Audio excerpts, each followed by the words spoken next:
By midnight Wednesday, February 5th, the forestry industry will be at a standstill. McIndoe Logging Limited owner Rodney McIndoe described it as like the perfect storm.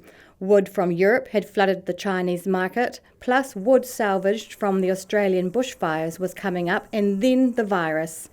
85% of wood shipped from Eastland Port goes to China. Mr McIndoe said the market was so flooded, all of New Zealand had to stop supply of logs.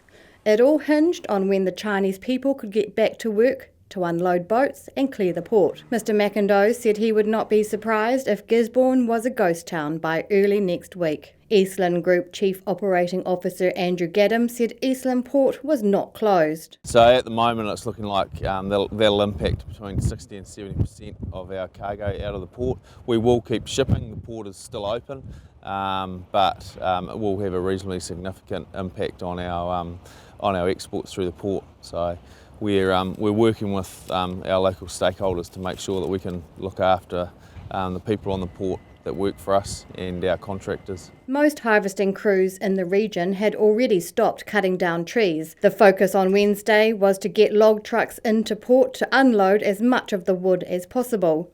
Wood that sat on skid sites would lose its value rapidly. Gisborne Mayor Riet Stoltz met with regional leaders on Monday. So at the meeting we decided there need to be two immediate actions. Our first action is to take stock of how many people potentially will be affected by this.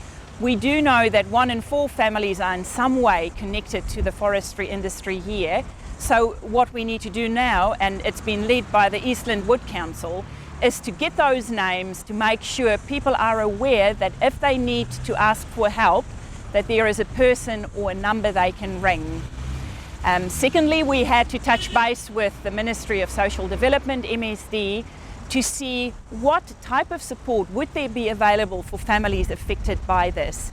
And at the end of the meeting, we had a coordinator who will do all this work for us, and it is a person kindly from the MSD who would then make sure we collate all the names, make sure people know there's a number they can ring, make sure people realise there is support.